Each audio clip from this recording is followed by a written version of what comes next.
Hey guys, what's going on? It's Ash here coming at you today in Raid Shadow Legends. Hopefully you guys are doing well. Thank you for clicking on the video. Today we're going to talk about 7 common mistakes kind of in the mid-game towards the end game. So more seasoned players might not be aware of all of these mistakes that we're going to go over in today's video. If you're new here, I invite you to subscribe to the channel. Hopefully you guys are doing well, by the way. I'm doing pretty well. I have a pretty intense sunburn right now. I went swimming for the first time this year. It's cool that things, at least in my area, are starting to slowly open back up. Hopefully you're doing well as well. I think what I want to do is probably a viewer meetup at some point this summer or in the autumn.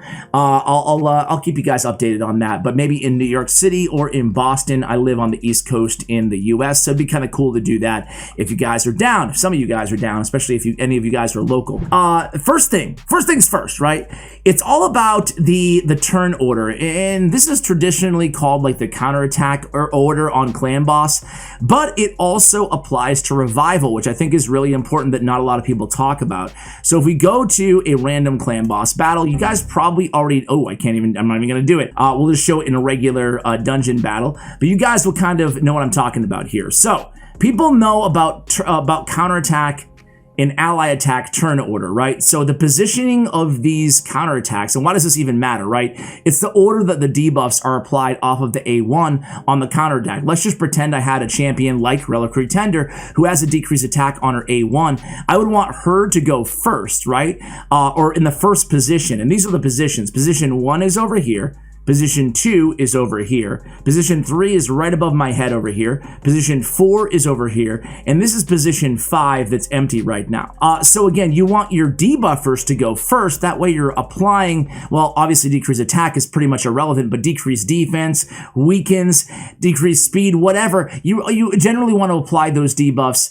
The sooner the better, right? The sooner the better. So you want to have people with debuffs on their A1 positioned earlier in the rotation. But where I really feel like people are not as much aware of is in terms of the turn order or positioning order is on revivals, namely anything auto or arena defense. So I have this team kind of set up here for a reason, right? The revival order goes in the same way. My reviver on this team is Raglan. She's always going to revive irregardless of her positioning. She's going to revive in this order as well, okay? This is very important because oftentimes you've probably been there and you probably haven't realized why, but sometimes it feels like it's arbitrary which order your reviver is reviving when on auto attack or on your arena defense. It's very important to position your players, and even in the arena, it's the same thing. I'll show you the positions in the arena as well. But here, just to show you as an example, right now, if we go through this, she will revive Seducer, right? Because Seducer's in the top spot. So you guys will see, everybody's gonna die in a second. Boom, boom, boom, boom, and boom. Okay, there she goes. Now, we're going to put it on auto, and it's going to be Seducer, right? Boom. Seducer revived. Now, what if we have, let's throw a curveball here. Let's put her all the way over here in the last spot, and let's put Dagger over.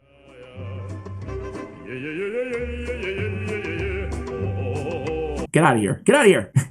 I hate when that blocks me. Let's put Reliquary Tender in the second position here. So kind of a weird format, just kind of show you though, guys. Now it's going to be Reliquary Tender because she's in the, the highest position that we have here. So again, this really applies to arena defense as well, or arena just if you're on auto, right? It's going to be really important, especially if you have 2 revivers on the same team. You ideally want your reviver reviving the other reviver, such as you just saw here. That way everybody's revived, right? You can see this with any reviver in the game. You can dictate who they're going to revive based on what position they're in.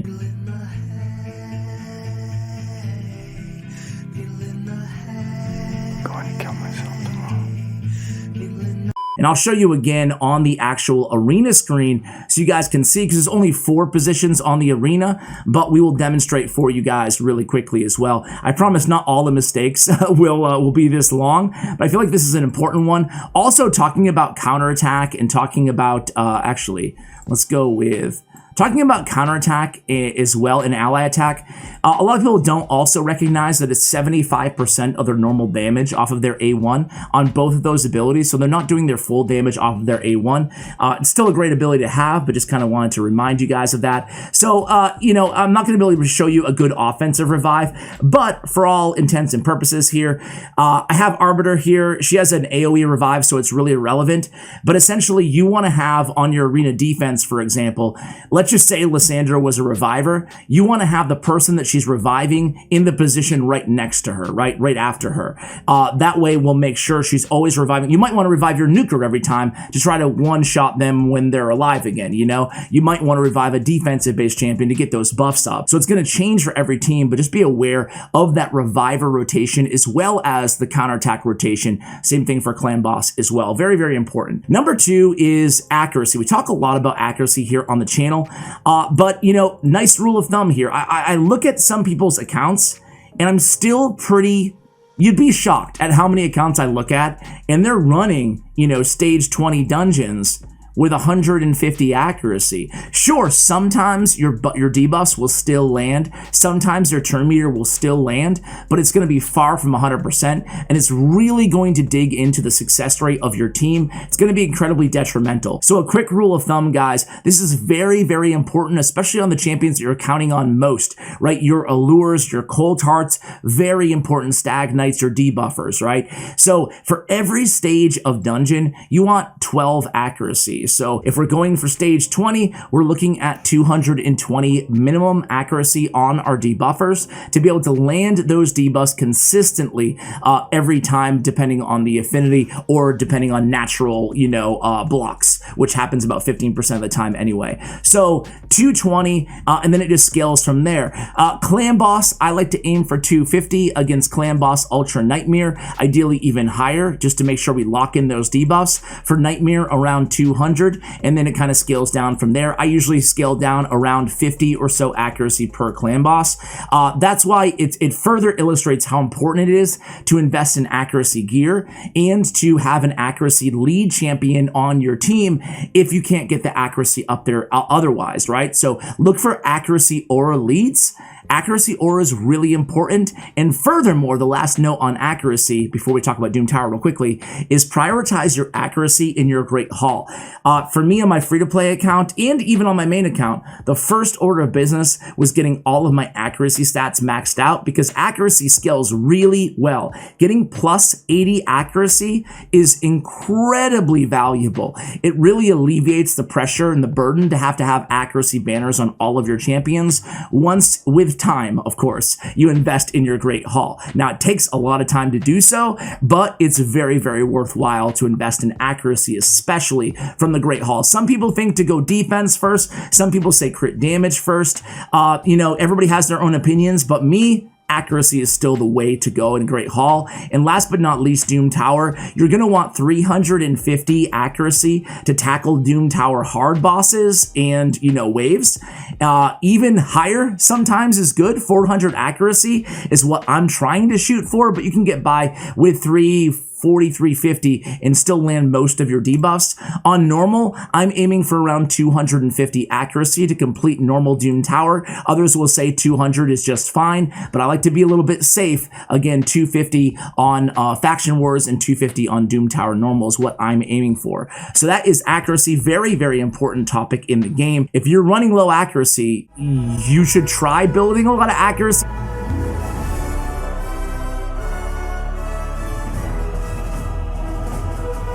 Sacrificing some other stats and just seeing what the difference is. I guarantee it will work out for you guys. Next one is going to be on defense. I think some people overvalue defense and undervalue HP. Going back to the Great Hall here, HP is the last one that I have. You can see attack and HP are my only kind of incomplete Great Hall development areas. However, in the early game, I very, very, very undervalued, or vastly undervalued, very, very undervalued, what? I vastly undervalued HP, especially in the early to mid game. HP gives you almost as good dividends as actual defense. And defense, generally considered in the mid to late game, is better than HP in a vacuum. However, two notes here, and we mentioned this in a video in the past, but it bears repeating here. If you have a champion who's a defensive juggernaut, right, like Chris Ageless, I'm going super pay to win here, but bear with me, the point remains the same. And we're building them with almost no HP just because we want to stack a bunch of defense. You know what, let's just go with Syl the Drakes because she's a little bit more, friendly. More people have her, right? Yeah. True. So this is kind of a mistake here, my Syl the Drakes build. I'm not using her in any end game content. I don't use Syl the Drakes on my Doom Tower hard, and I don't use her on my clan boss team, so I can get away with this right now. But this would be an example of, I can't say it's a huge issue, but I'm really aiming for 40k HP on my support or my defensive base champions for two reasons. Reason number one is that there's a lot of enemies out there. Ice Golem, there's plenty others too. Almost all the Doom Tower bosses have an ability where they're able to ignore defense. When they're ignoring your defense and you have no HP, guess what happens? You die. Wow. So having no HP or having very little HP on a defensive based champion doesn't make a lot of sense. The second point that I want to make here, especially in the arena too, right? In the arena, you can stack up as much defense as you want on an all defense team, put a great defensive aura champion on your team as well, and you're still going to get one shot because so many people are running Savage with Helm Smasher and you're going to be ignoring a lot of your defense and it's going to be easy. You're better off oftentimes with more HP in a shield set or something like that. We're talking about arena, but still, it's just to kind of make the point overall that we're building a ton of defense and not realizing that there's a lot of ignored defense out there inside the meta, both PvE and PvP. Now, the second note here, guys, is at around 4,000 to 4,500 defense. Some people will say 4,000, others will say 4,500. I've seen graphs and charts of each. I'm not going to bore you with all the graphs, or maybe you guys would like that, but either way, just take it from me. Done my research here. Around 4,000, let's just call it like 4,500. Around 4,000 to 4,500 defense. It scales off tremendously. So going from like 42, 32 to 5k defense would not give me nearly the rewards in terms of sustainability on my champion than building them with 50k HP. So as a rule of thumb, right, once you get to 4,000 defense on a defensive based champion, I would try to get to 40k HP as well, and I would use my ring and my amulet to do so, okay? So again, in order to get full dividends off your defensive-based champions, keep in mind they'll be doing a little bit less damage because they are damage based on defense as well, but it's actually going to be pretty minuscule compared to how much longer they'll stay alive, so I think you'll notice a big difference. So again, I would try to get, basically this number, try to get that to, like, if I'm rocking 4,000 defense, I'm looking at like 40k, like a multiple of 10, right? So if I have 5,000 defense, I'm looking at like 50k HP. And if I'm at 4,200, I want to build way more HP before I look into adding more defense to this champion. So especially for progression, especially for, keeping your team alive, make sure you're not undervaluing your HP on champions. HP is oftentimes, the forgotten stepchild of sustainability in defense in this game. The next is going to be attack, right? So similar thing here, right? On attack, guys, a lot of people will build their champions to just have endless attack. And, let's see Krutraxa, for example, here. I have 4,659 attack and 302 on crit damage. The general rule of thumb on attack versus crit damage is once you hit around 3,500 attack, you should really be starting to focus on crit damage. Getting your crit damage to 300%, that's kind of end game territory, but 250, I think that it's way more advantageous when building a nuker inside this game to try to get their attack to around 3,500 to 4,000 range. You're going to be just fine, and then focus on getting crit damage gauntlets on them instead of trying to build a ton of attack on those champions, okay? And if they're dying, put an HP or put a defense accessory on them as well, because what good is a dead nuker, especially if you don't have a reviver on the same team, right? You need to keep these champions alive at the end of the day, and just having 6,000, 7,000 attack is not going to help you at all. You're better off, again, going for crit damage once you clear that 3,500 to 4,000 threshold on attack here.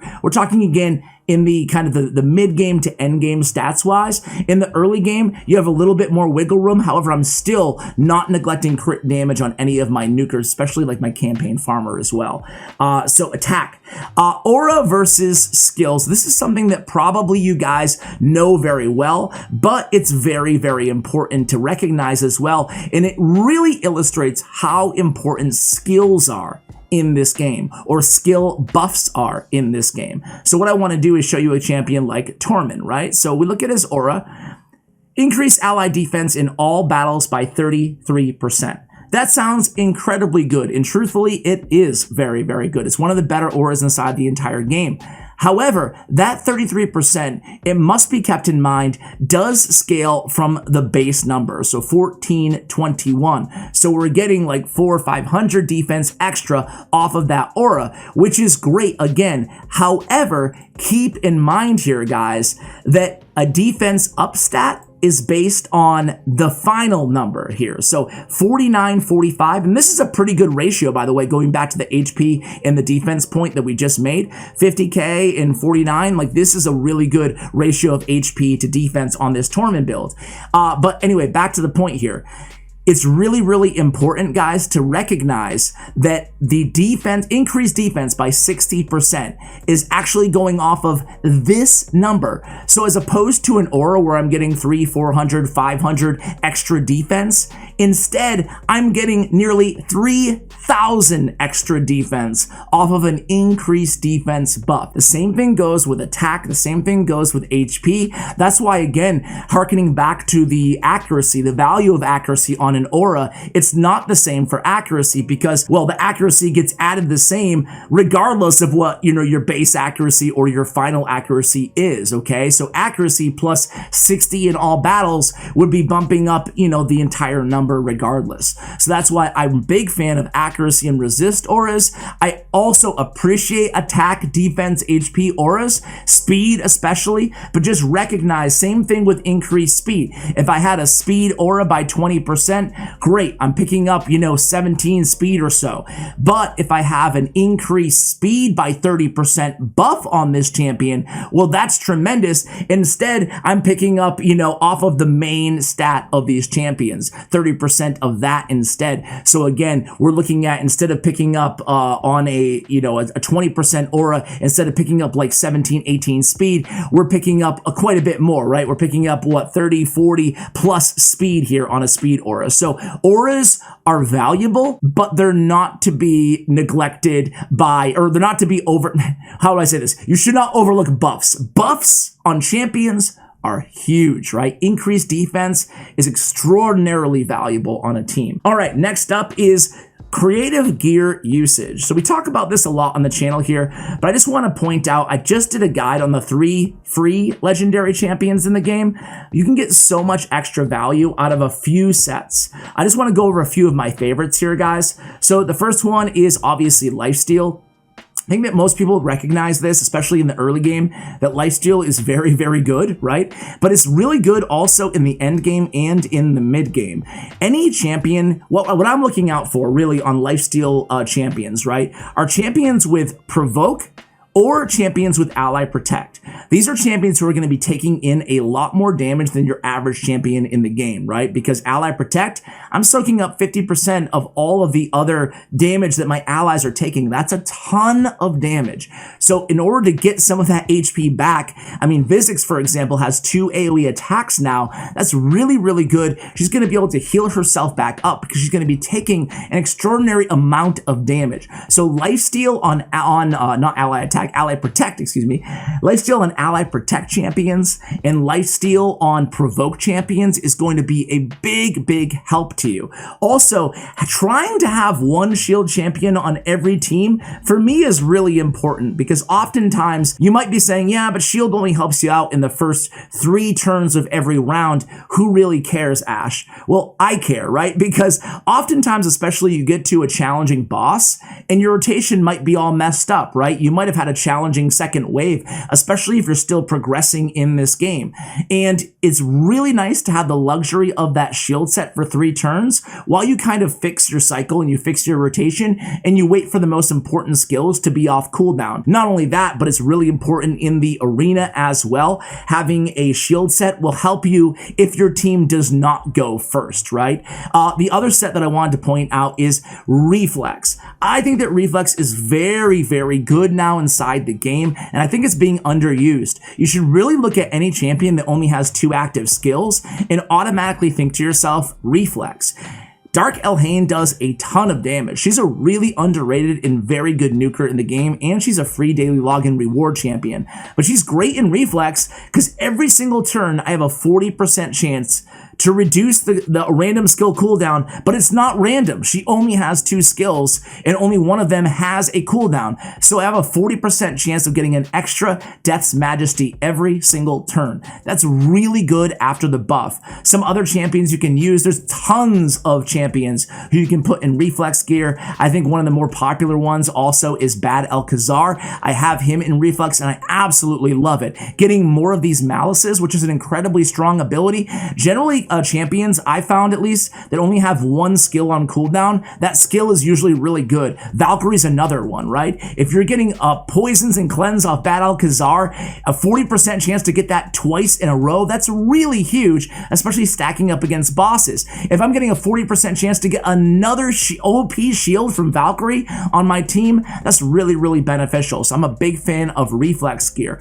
Also, I should point out, Retaliation is a piece of gear that, or a gear set, excuse me, that also got a big buff in the last rebalancing, and I don't think enough people are using it. Here it is, Retaliation, 35% chance to counterattack whenever hit. I look for champions with an AoE on their A1 and I put them in the Retaliation gear, right? So Soulbound Boyar does have an AoE attack on the A1 with an additional 25% chance of inflicting a critical hit. So think about it, guys. Every single time she is attacked, she has a 35% chance to counterattack on an AoE. That's really strong. I do think that Retaliation now is an incredibly viable set. I also think that Avenging, which is 45% chance to counterattack when hit with a critical hit, is worth looking at in the same kind of utility, right? AoEs on the A1. And last but not least, guys, I'm a big fan of putting my best champions, either support or damage dealers, in Relentless gear. 18% chance to get an extra turn is really powerful. It might not seem like much, but every kind of champion collector gacha game out there, any game that has Relentless type kind of extra chance of getting an extra turn is really strong. It's widely looked at as one of the best sets in all of these games, and Raid Shadow Legends is no exception to that rule. So putting your best champions, giving them an extra turn, is not only having them do more of what they do best at, but it's also reducing the cooldown of all those turns by proxy. So every single time she procs an extra turn, the Tender's Watch goes from a 2-turn to a 1-turn cooldown, or 3-turn to a 1-turn. It's cycling their skills and their abilities, so they're doing not just more of everything, but they're doing more of their strongest abilities more often as well. A couple other champions I have in Relentless. I have so many because and whenever I see a Relentless event going on that, you know, I really wanted to farm that dungeon anyway, I'll try to go all out to try to win the rewards, because Vrask is a great option. Where the heck is he? Probably right in there he is, right in front of my cursor. I think Vrask is one of the better Relentless champions in the game, because with every single one of his skills, with every single one of his hits, he's healing all allies by 10% of his max HP. That's really strong. When he's taking extra turns, that's more OP heals. And I can go on and on. I have my Draco Morph also in Relentless gear. I mean, when you have such a beast mode damage dealer and a decreased defense weakened champion, to have him landing more poisons, more tons of damage off of his A1, A1 and his A3 is always a good thing. I have him in Relentless for Clan Boss as well. Get more turns in that unkillable team, and it doesn't screw up my speed as well. So Relentless is a very, very strong set to take advantage of. The last thing that I wanted to kind of share with you guys is something that we talk about again a lot here on the channel, but it's very important, and it's not investing in too many champions is a big issue for a lot of players, even mid-game and end-game players, right? So it can be tempting to go for fusion, to go for every fusion, every fragment summon, but at the end of the day, guys, you have to think about your resources. Normally you don't have enough resources. If I'm, pay to win on this account, I don't have enough resources to upgrade every champion. There's plenty of legendaries that are actually pretty good that I have not invested in. Look at all these legendaries that I have not built out yet. Some of them are dupes, granted. But the thing is you have to pick or choose. You have to choose wisely, right? Because especially on my free-to-play account, there's some really good epics. I have Sepulture Sentinel, I have Umbral Enchantress, who I have not yet invested in because I am such a big believer of being very, very stingy with your resources in this game and putting a lot of thought into who we're maxing out, who we're investing in this game. The higher the rarity, the higher the barometer of how good they need to be, the caliber of champion, before you use your resources on them, because a legendary champion is so much more difficult to upgrade, so much more resource intensive, and ultimately, monetarily intensive, right? Because there's no way in the game right now to even farm legendary books. So it's going to take you a long time to acquire those. You have to be very, very thoughtful in investing. Now, on the opposite side of the coin, the token, I feel like mid-game players and end-game players alike can often benefit from some rare and uncommon champions.